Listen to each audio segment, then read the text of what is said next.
the two of us were original members of the drug court team, along with our defense attorney, Jennifer Basilia. I think we're the three core people that have been part of the group since it's planning. We spent about a year planning this program, modeling it after a program in Lyon County. At that time, there were only about 2 or 3 programs in the entire state of Kansas.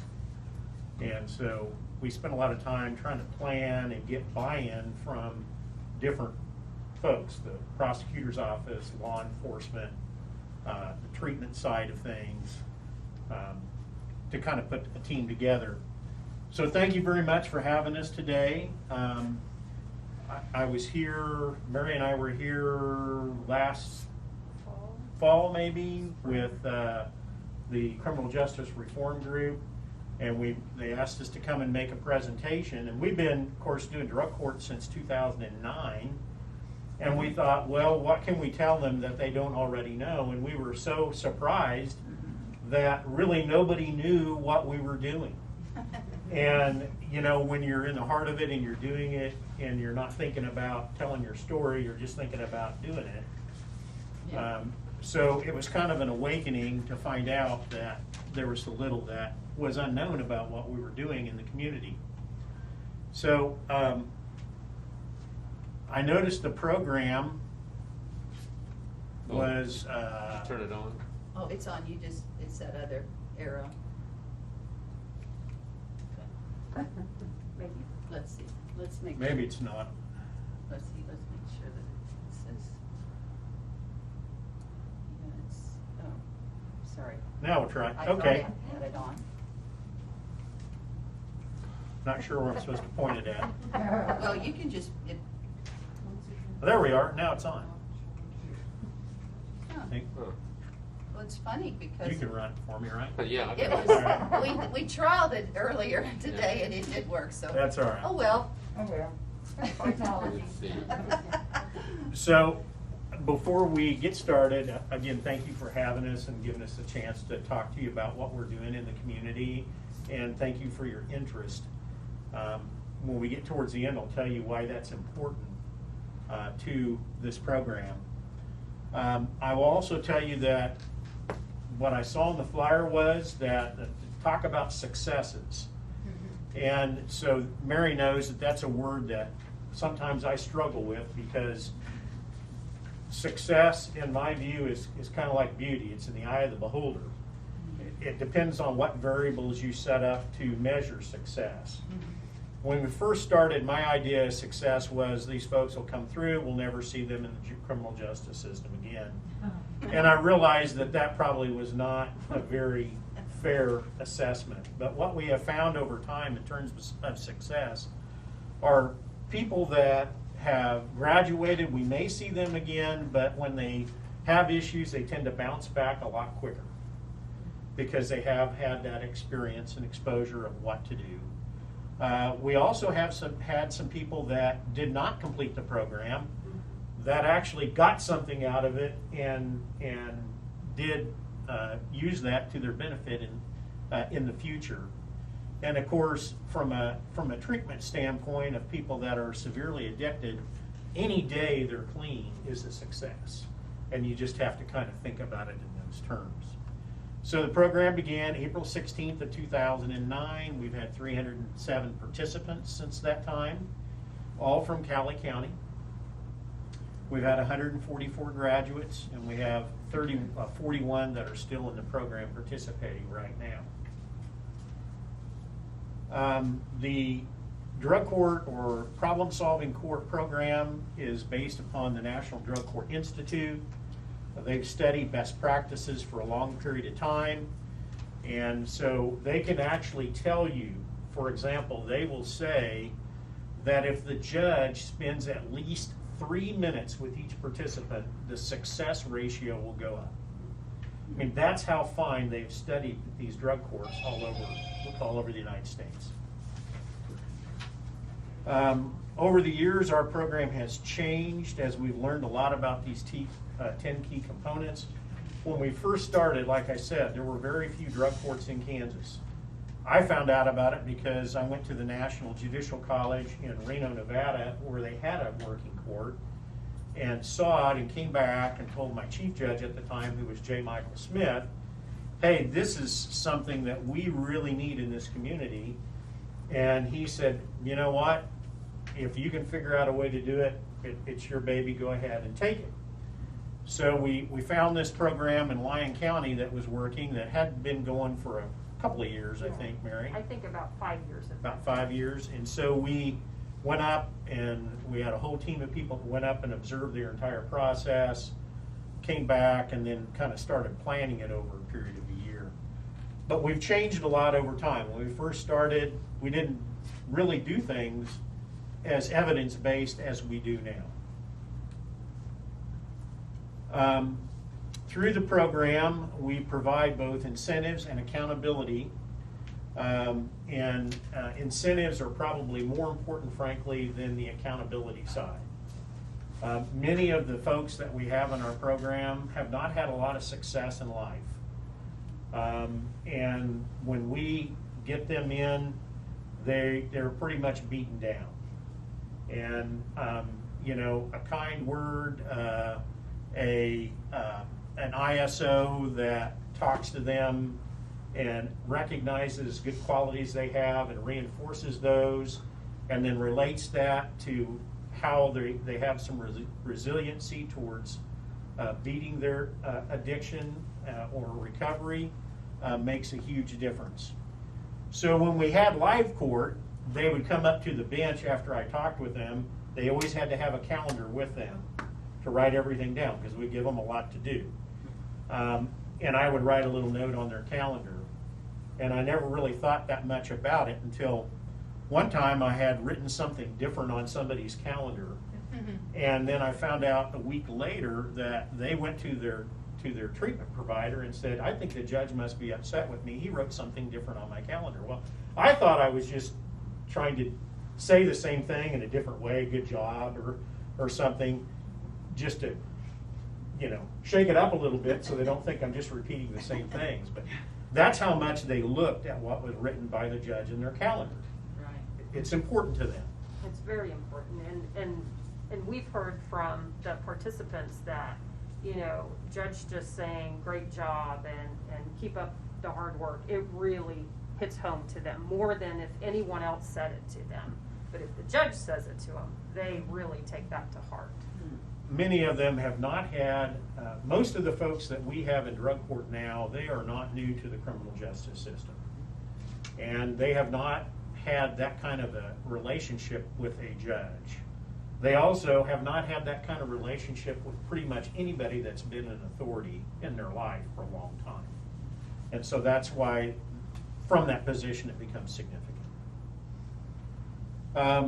So who do we take in our program? We take generally nonviolent offenders that have been convicted of a felony, who through the use of recognized instruments are found to be at high risk to fail traditional probation and reoffend, as well as having a substantial substance abuse disorder. So what happens for the judge is we have two instruments that we're looking at. One is that determines their risk, basically, and the other one is a substance abuse evaluation. And the person has to fall in both of those categories to come into our program. The reason why that's important is these are very intensive services, and evidence-based practices tell you that if you take too many services and you give them to somebody they don't need them, you make them worse. So it's so important up front that we get our population identified correctly. So this is a really high-risk group. Yes. Correct. These are people that have probably failed traditional probation a number of times. But they also have to have a significant substance abuse disorder. So I had somebody the other day that I sentenced who the state had recommended, not Mary, but the county attorney's office had recommended apply to drug court, but I didn't have them apply because they didn't score high risk and high need. So we can, if they have problems on probation, we can reevaluate them and potentially put them in the program, but, we'll actually make them worse if we put them in with people who have greater difficulties than they do. I have a question. When you say convicted of a felony, is that a non-weapon, a non-lethal weapon? We don't have any criteria per se that says it has to be this felony or that. Okay. But primarily, we're taking people that are convicted of drug offenses. Okay. Yes, Is that like DUI and alcohol too? we don't do DUI and we don't do alcohol. Okay. That's there are some courts, there actually are problem-solving courts all over the United States that just do DUIs. They're actually called a DUI problem-solving court. We feel like that while that might be very much beneficial, under state law, they go through a separate, when they hit that range of being in felony DUIs, they go through what's called a Senate Bill 6 drug and alcohol assessment, and then their supervision and everything and treatment are really controlled outside of community corrections. Yeah, it's funded differently, and the criteria for that. They use a multidisciplinary team approach like drug court does, but there's a separate entity that supervises that. So that just doesn't mesh well with what we would do in a drug court model. So I'm going to have Mary talk to you a little bit about our team, who's on it, because it kind of pertains to this slide of having a number of people involved that are staffing a person's participation.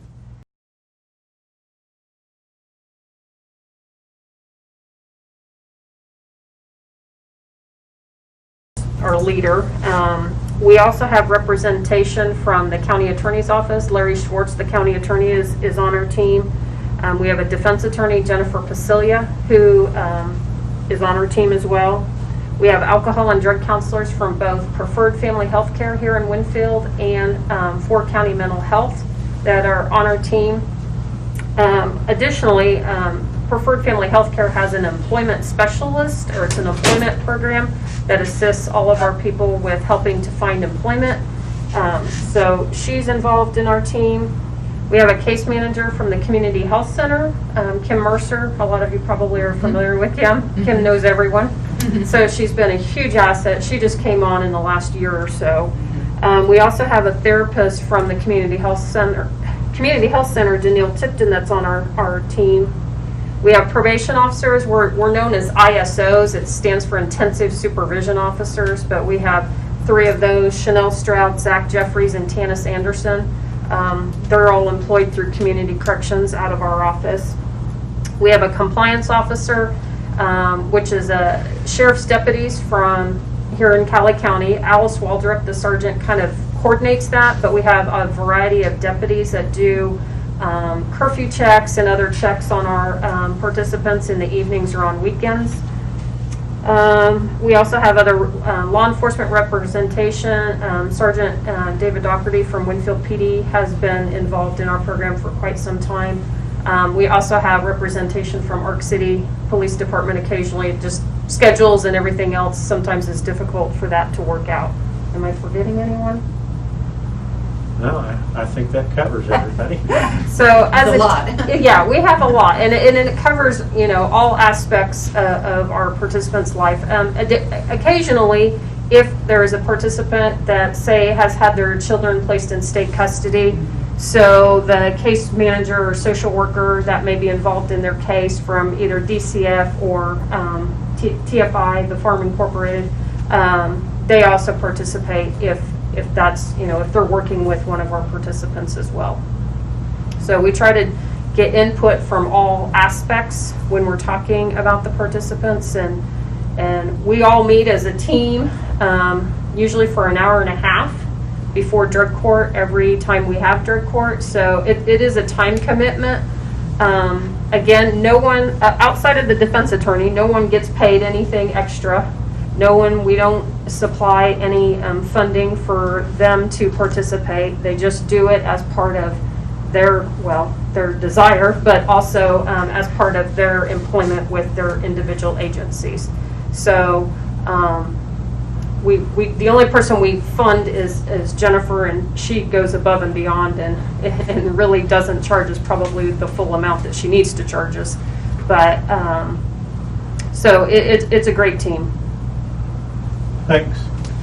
So yeah, we get together, we talk about what's happened with that individual in the prior 2-week time period, or whatever time period is that they appear.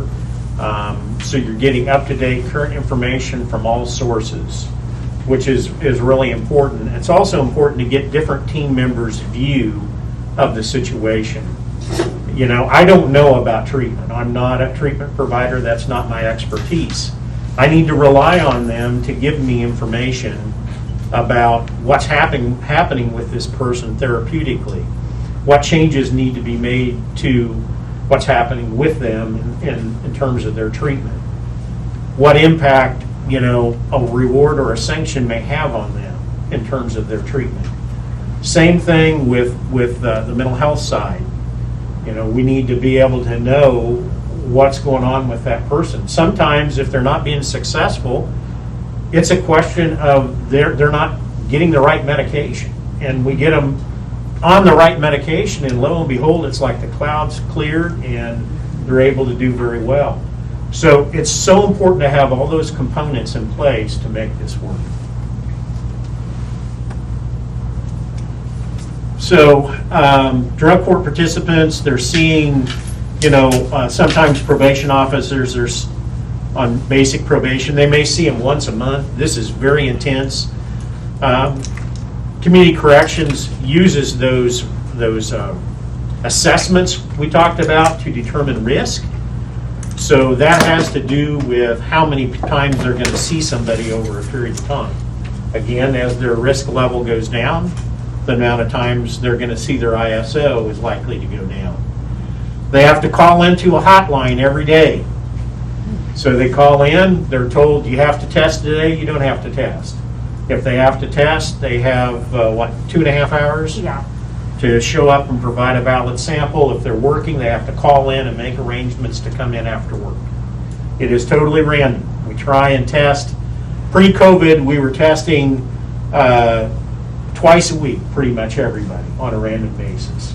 So that helps provide some level of accountability. And truthfully, what was kind of interesting was when we stopped testing for a while because of COVID, we had some people that were actually saying, you know what, I'm really worried because you're not testing me. I don't feel that level of accountability. And so it's not necessarily just an evidence-creating tool. It actually helps them with accountability. Most of the time, they have to complete 40 hours of community service. I have been backing off of that because of COVID. There's just not as many places they can get community service in, and you know, I don't want to put them in a position where they can't be successful. They pay costs and fees associated with their supervision and drug testing. If there's orders of restitution, then we try and collect that too. And they can participate in a program called Moral Recognition Therapy. And that's actually through Community Corrections. Tanis Anderson is the trained officer that does that. And basically what it's designed to do is it's designed to raise their level of moral thinking. And it's a program that was researched and produced by two doctors, Dr. Robinson and Little, who had studied inmates in prison for a long number of time before they created this program. Anyway, it's an evidence-based cognitive change program. 16 steps are required, and each time they have to examine their conduct and how it negatively impacted their life, their relationships with others who are important. And again, it just raises their level of moral thinking. They begin to think about how their behavior impacts their community and other people. The other thing about it that's great is it's not you have to be on this time to start. You can come into it any time and any step. So you know, you don't have to have a whole bunch of people brought up to have a class. A lot of it is also, it's peer driven.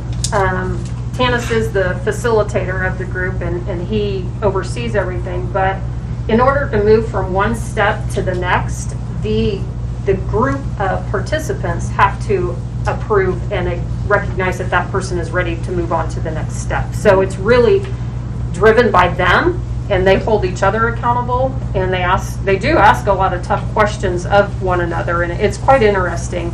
And they're not shy to get on someone if they're not being honest and forthright with where they're at. We talked a little bit about this. They have a biweekly court appearance. As they get in the later stages, it's less often. When we had traditional court, they would come up to the podium, as I would call them. They'd have their calendar. I would talk to them about, you know, what had happened in the prior 2 weeks. Try and use some therapeutic approaches myself, providing either effective approval or disapproval, asking them questions to kind of explain, you know, what they're doing in the recovery, you know, what's helping them be successful, what worries or issues they have. And then the focus of that is to try to get the offender to understand that while we're providing them a lot of service, ultimately they're responsible for their successes, they're responsible for their failures. Okay. We deal with negative behavior by sanctions, could be community service. We could give them some assignments, what's called a thinking chain or a report that makes them look at whatever the adverse conduct was. Let's say they had a slip up and they used. You might want to have them analyze, where were you, who was around you, what were the circumstances, how can we change this in the future, what other services does that person need to try and not repeat that behavior. Okay. Am I in the wrong spot? Nope.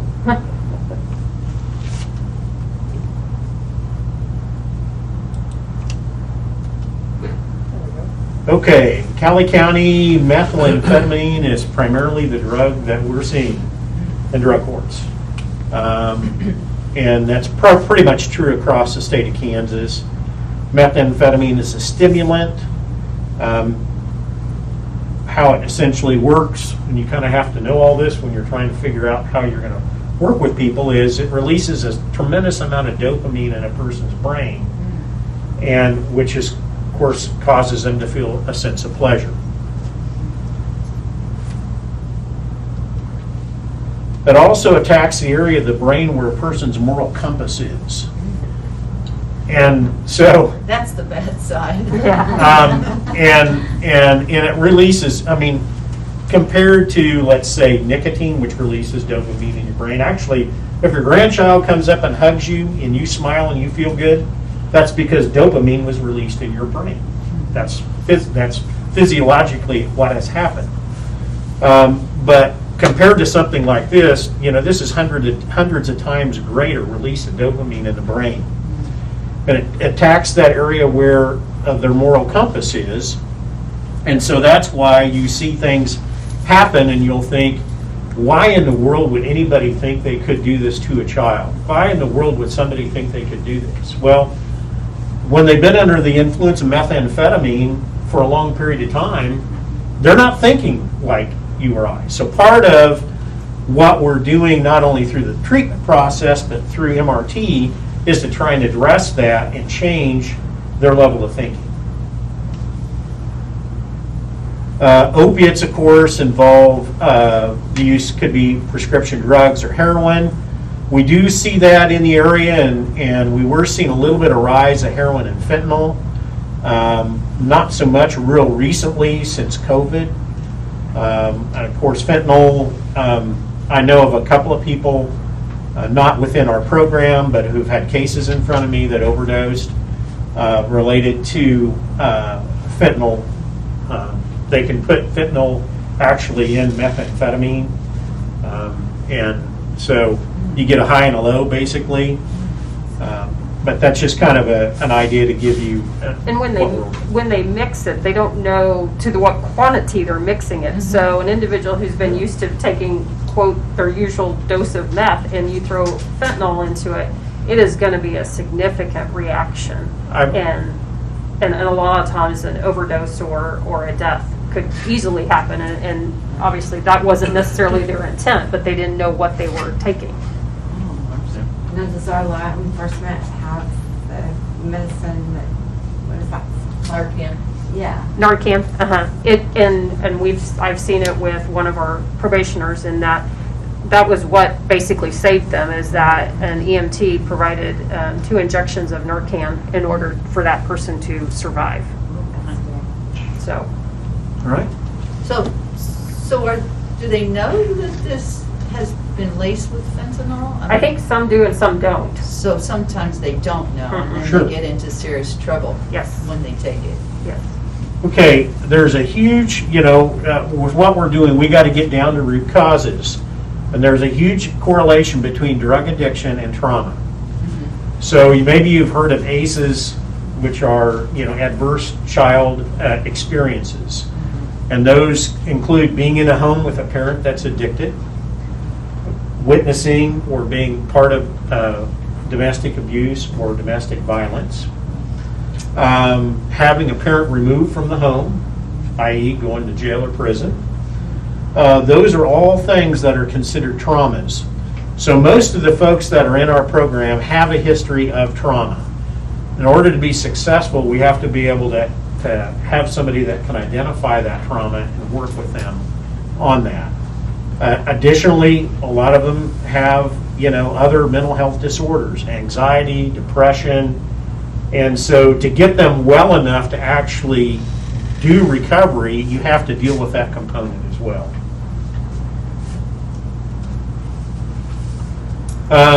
Oxford houses. So we have one Oxford house in the county, which you've heard about. It's over, it used to be, I think, a CCL house over on 20th Street. Yes. It's a men's house. The residents pay rent. It's a drug and alcohol-free place. They can provide support for individuals who need assistance before finding a place on their own. We have the one male house, and this is becoming an issue for us here in Cowley County because Preferred Family Health Care, which is the inpatient program that we have in the county, used to have what's called a reintegration program. So a person would go to inpatient treatment for 30 days, 28 days, 30 days. They would then go into this reintegration program for 90 days where they have a place to live. It's, it's kind of a semi-structured environment, but they can go out and look for work and do those things to try and get themselves back on their feet before they just hit the street. Because if they just come right out of treatment and hit the street and go right back to the environment they came from, guess what? We're not going to get any different result. We were going to have wasted all that money that we just spent on treatment. Well, unfortunately, Preferred Family Health Care has gotten rid of reintegration through COVID, and I don't think they're going to bring it back. They have closed down to inpatient treatment and the reintegration at this time, and they're just doing outpatient. So that has been a huge factor. We're working with it. I mean, obviously, we're having individuals, if inpatient is needed, they're having to leave Cowley County in order to get that treatment. So our biggest thing is when they complete that treatment, if they're coming back to Cowley County, because this is where they're from and this is their home, we've got to have a sober living environment for them to come back to. Is there need for more than one house? Yes. Yes. Maybe a women's house? Yes. We do need a women's house. You're thinking right along my line. It would be great to have It's a very one. successful program. Yes. I'm glad to see it. Yeah. So what's the criteria for? I can get that to you. They have a list, and it has to be big enough to house, I think. I think at least 8 Right. generally. So I think that's how or why the CCL house here in Winfield that was vacant, it was bought by an individual that wanted to start this. And so that was a perfect setup for that type of a house. I know there was talk about trying to start a female house in our city. through either a CCL house or a Mosaic house, but I don't know where things stand with that. I'll check that out. Okay. How long Great. has the mail house been here? It started just at the March. 6 months, maybe? Yeah. And so how long can they stay there? Indefinitely. Indefinitely. They can stay as long as they want, as long as they're obviously complying with the household rules. They pay rent. They're also kind of peer driven or ownership, and they hold each other accountable. I know of a couple of the gentlemen that are in the house currently, and they've been pretty good about drug testing themselves and each other. So they have rules. There's a whole process to even be admitted. The whole group that lives there has to approve the person that wants to apply to get in. So I mean, it's not just you show up and you can stay there kind of thing. There's a process. That's great. I'm familiar in Johnson County, there's, this may have been alcohol-based, but it could be, I think you could relate it to drug too. There's a woman that owns a home and she rents out bedrooms and it's a small business for her. You know, it's making a living. And then it's 12-step based. They have to attend a meeting every day, and they have to work, and that is something that I have seen that is working. And then she was in the process of buying another home too. So she was sober. She'd been sober 15 years or something, and that was it was part of her community service, but also making a living doing it, which is pretty unique. And then, of course, somebody that's had a felony, that may be a good way to make a living. Yeah. So if you go and you just search Oxford houses online, you can get all the information. They have the whole criteria and application for doing an Oxford house. And there's been a few individuals around that have done something similar to that. I can think of a house that's in Winfield that we've had a lot of probationers live at, and it's a large house, and it's not really sanctioned or it's not run by any group or anything like that. It's just an individual who was taking in people that needed a place to stay temporarily to get on their feet to where they could save money to get out and get their own place. So there's some of them going on, and some of them go real well, and then other times they don't go so well. And So there's also, I don't mean to monopolize, just trying to give information that in Wichita, that I want to say it's St. Mark Methodist Church, and it has the name has something to do with disciples, and they've got, I think, 2 homes now where they have to, the people that are getting out of, I think it's out of pre-release, come over there and live, and they have to go through a religious program. Yeah. And they have people driving them to work, but that's straight religion-based, which is working also. sure. But with reintegration, and prior to that, we could get our people into inpatient treatment here really quick, especially if they were a drug offender that fell within that provision of the law that was pretty well funded. We could then also get them into reintegration following that for a good period of time.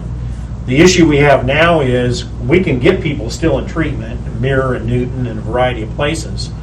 They have a reintegration program, but the problem is why do you're going to reintegrate them into that community? We need to get them back here so they can be part of our program, because this is where they're going to live. So anyway, the Oxford house, I think, Reno County has had a drug court program almost as long as us. I think they started just shortly after we did. They didn't have reintegration, so they have a series, the drug court program doesn't, but there are a whole lot of Oxford houses in Reno County, mainly in Hutchinson, that they utilize for that purpose.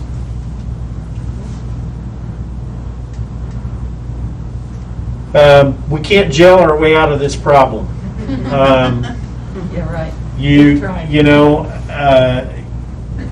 There's, and I think Julie can probably attest to this, there's a lot of drugs in the Department of Correction. if you're sending somebody there thinking that's gonna help them be clean, think again. Not so. Not gonna work. Plus, you know, unfortunately, because of the finances of things and the level of their population, the level of what they can really do with folks inside is completely different than what we can do with them in the community.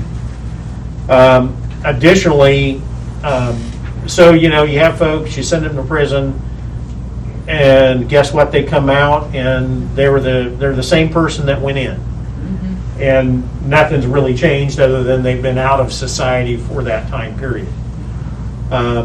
So this is a program designed to kind of break that up and make some more long-term changes.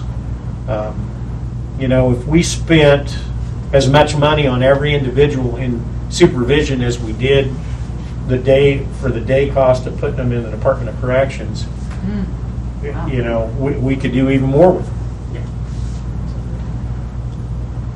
them. Offenders that become part of a recovery community and part of the entire community have the greatest chance of lasting change and success. So here's our philosophy. The first thing we've got to do is get them evaluated and figure out what their needs are and who we're dealing with.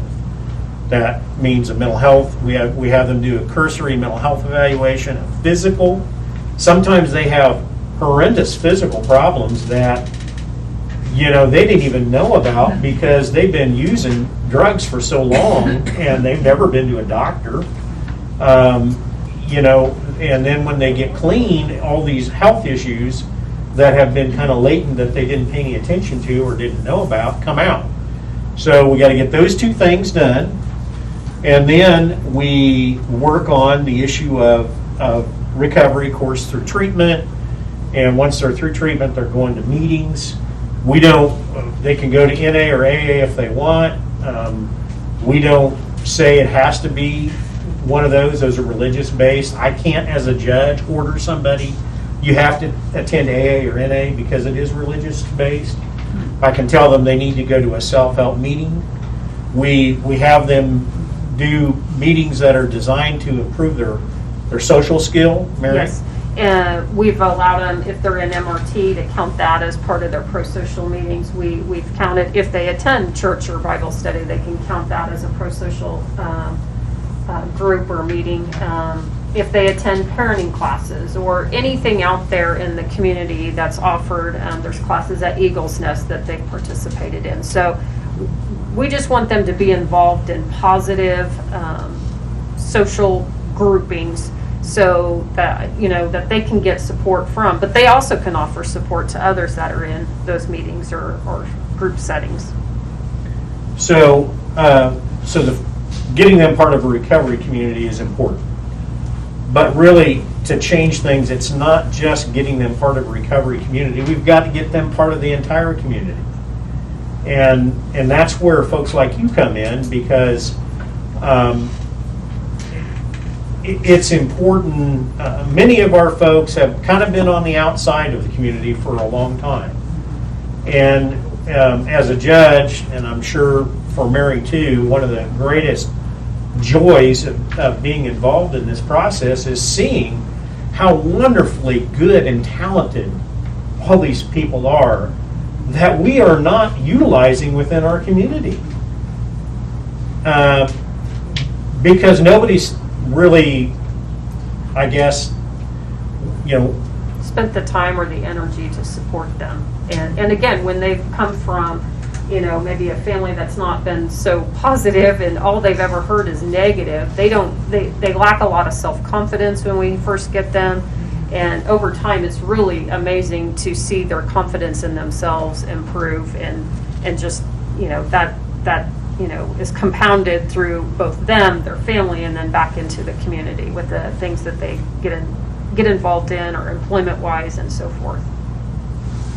So yeah, studies show that if they have 5 or more years of sobriety and you get them part of their community, they will volunteer at a higher rate than the average citizen.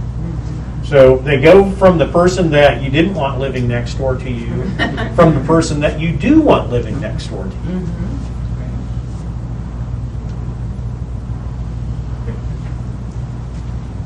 So COVID-19 hits, courts are closed.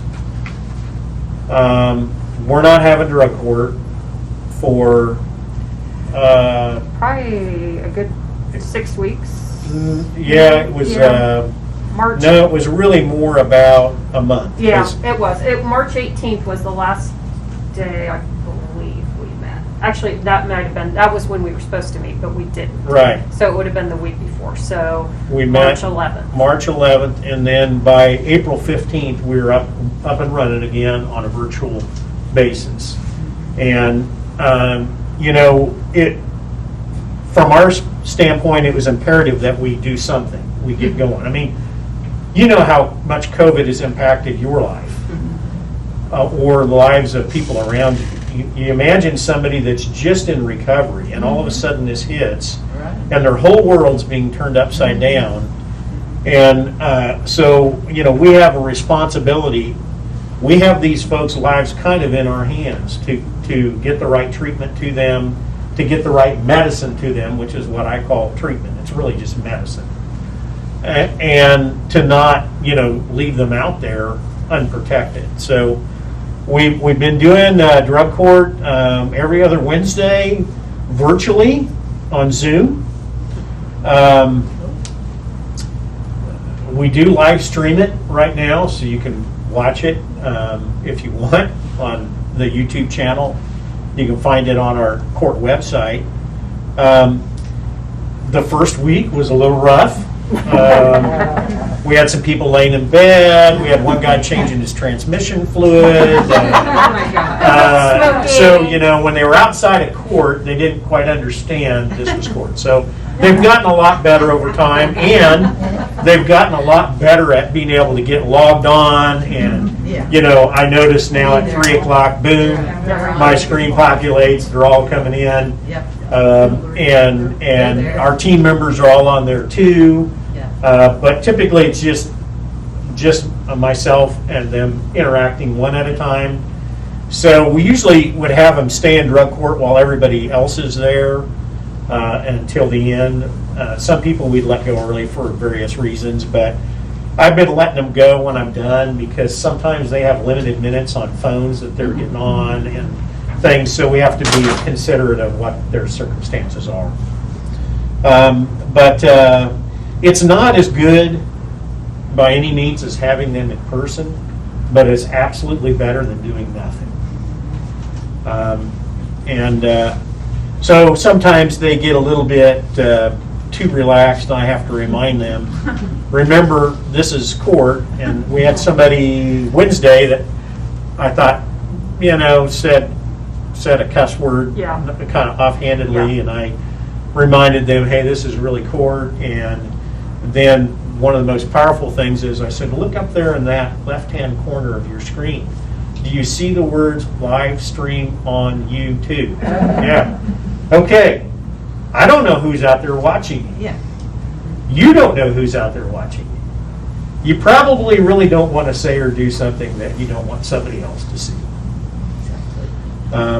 We did get drug testing back up. We did do saliva testing for a while. We're still kind of in a debate about how effective that was. And I know everybody thinks, well, why would you do saliva with COVID and symptoms? But the way our office is set up, we have a large front window that separates our lobby from the rest of our office. So myself or the officers would come up front, they'd put gloves on, we'd put gloves on, we'd sign the necessary document, and then we would pass the packet to them through an opening in our window, and then we would just stand there and watch them, and they did the test on themselves. And then they would package it all up and then pass it back through to us, and then we drop it in the bag to go out to our lab. So, because a lot of people, when we say we went to saliva testing, they're like, well, that's got to be the worst thing you could have done. And we're like, no, it worked really well when we really couldn't bring people into our office because of local restrictions. So now we're back to doing urine testing, and we test for our standard tests. We're testing for methamphetamine, cocaine, marijuana, opiates, and alcohol. forgetting something? It seems like there's something I'm forgetting. And then if we suspect somebody's using something else, like, there's so many synthetic drugs out now, that some of them are not even illegal. Kratom, those kinds of things, you can go to a store and buy, but it does have an adverse impact on some of our people. We notice they look high, they don't look right. So in Cowley County, I live in Sedgwick County, and it seems like to me, most of the drug testing is done by private companies, and that is big, big business. Yes. But